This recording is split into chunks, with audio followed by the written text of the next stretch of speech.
Sub-Episode 8, Christian Chandler in Off Target Part 2. Drawn September 2nd, 2005. CWC. Last time, I was encountered by a jerk-off in Power Rangers clothing. We battled and I paralyzed him. But he then summoned his change bot, and things became chaotic.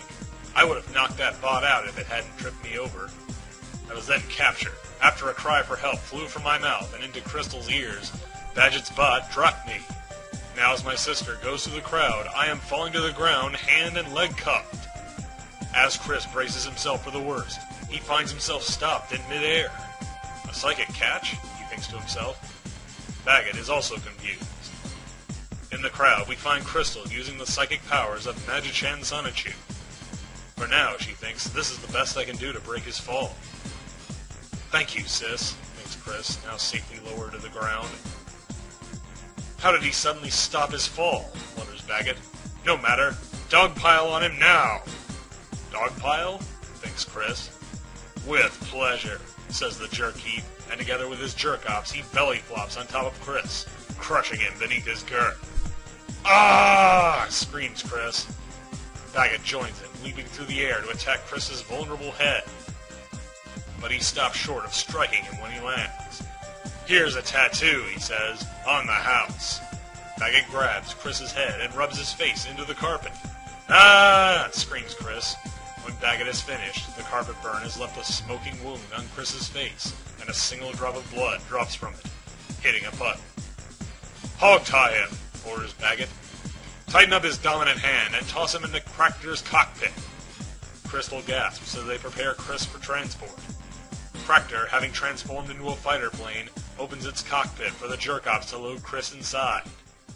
Just toss him in the back, Jerk-Heaf, says Baggett. You ride with me. The rest of you head back to base in the car.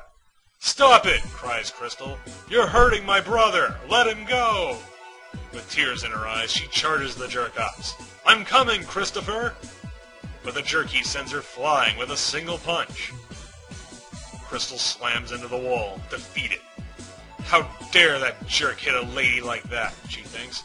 Oh no! Horrified, she looks up to see the Cractor smash its way out of the building on its way to deliver its prisoner. They have Chris, she thinks. I have to go after them. But I don't know where they went. I know how to find out, though. Electric hedgehog attack. Telekinesis, she shouts, summoning the powers of Magichan once again. In her mind, she sees Baggett and Jerky running back to base. Are we there yet? Asks the Jerky. No, snaps Baggett. We're just a few minutes away from serving Mary her worst enemy on a silver platter. Mary, thinks Crystal. They must be heading to PDC Citizens. Getting there on fast feet will be faster than borrowing Chris's car, so I have only one option, she says, grabbing her Rosachu medallion. Electric hedgehog power! Crystal transforms, becoming Crystalina Rosachu. With her blinding speed, she chases after Cractor, which has nearly arrived at its destination. Later, at PDC Citizens, I sense our servants are returning, says Count Graduan. Good, says Mary Lee Walsh. My mistress, says Baggett, kneeling in the presence of Walsh. I have returned victorious. Here is the being you requested for dinner, one lonely heart and soul. He presents to her Christian, found on a silver platter, with an apple stuffed in his mouth. This is the pits, he thinks to himself. You've done great, Baggett, says Mary Lee Walsh. I've been waiting for this. Hang him above the cauldron. Ha! Ha! Ha! Got to hang in there, Chris thinks as he spits out the apple. Meanwhile, outside the PDCC headquarters, Crystalina has arrived. Hold on, Chris, she says. I'm on my way. Look out, Mary Lee Walsh. You have another guest tonight. As she races up the walls of the fortress, Chris is suspended over the cauldron. Before the mistress rends a verdict, says the jerky, would you like to beg for your life? It sometimes helps, but often doesn't. If I could transform, says Chris. Silence, cries Walsh, or you will be held in contempt of this court. I have nothing but contempt for this court, says Chris. Guilty or innocent? Asks the jerky. Innocent. Drop him in, says Walsh. Just as Chris is released into the bubbling cauldron, Crystalina smashes through the window. She leaps over the cauldron to catch him. "Chris!" she shouts, and reaches him just before he hits the cauldron. "Crystal," Chris says. "Thank you. I'm at a loss of energy." "Sit tight," Crystalina says. "I'll get the key." Facing the enemy, she says, "Mary Lee Walsh, you have tortured my brother's body, heart, and soul for the last time." "His sister?" Walsh asks, surprised. "You fools!" Count Graduan bellows. "Get her!" As they battle, Chris lays wearily in his bonds. "It's good that my sister's come to my rescue, but I'm still without a girlfriend. Not only that, she's in trouble, and I am unable to help her." "There is a way out," says the voice of Chris's ancestor, the leader of the ancient Cherokee clan. "Ancestor," Chris thinks, "please share with me your wisdom." "Realize the number of friends you've made along your love quest," says the Cherokean leader, "in person or over MySpace.com, and believe that by stopping your foe will help them in some way too." "It's hard to concentrate with low energy," Chris thinks.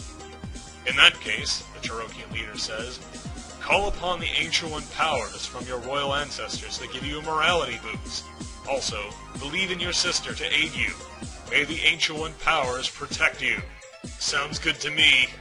Thank you," says Chris. Ugh.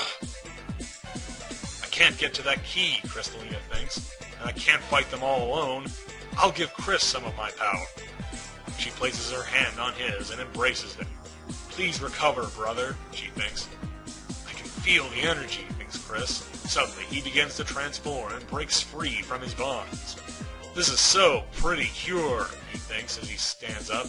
"I'm back! Soldier of love and honesty, Chris Chan. Soldier of soul and heart, Crystalina. We are Chris Chan Pure." "No way," cries Walsh. "Their powers recovered tenfold. I have a bad hand."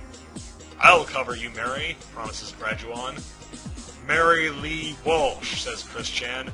"I will never forgive you for shattering my heart and soul. We are going to see to it that you never shatter any more hearts or souls ever again." "I'm ready, bro," says Crystalina. They hold hands, and Chris holds out his free hand, shouting, "Blue Thunder!" "Orange Thunder!" shouts Crystalina. Together they aim their power into the air and say in unison, "Our unique, wonderful souls shall crush your evil hearts and dark souls. Aim for the crystal ball." "Time to get out of here," says Count Graduan.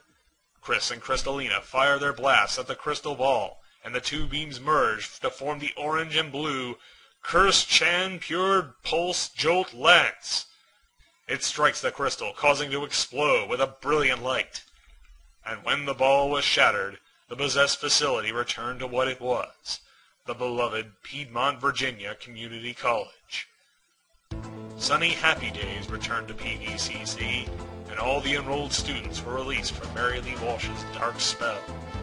Instead of the dark, grim, criminal, and corrupted courses, the greater, better math, English, biology, computer, business, and more courses have returned. Christian and Crystal returned to Gettar for his car and drove home. As for Mary Lee Walsh and Count Graduan, well, good thing we had a backup plan, processed Mary Lee Walsh. Together they float in a sphere of dark magic. "Yes," says Graduan, "we'll be back in dirty business in no time." "Overtaking a high school should be easier anyway," says Walsh. "Younger, stronger, more dim students ripe for brainwashing." And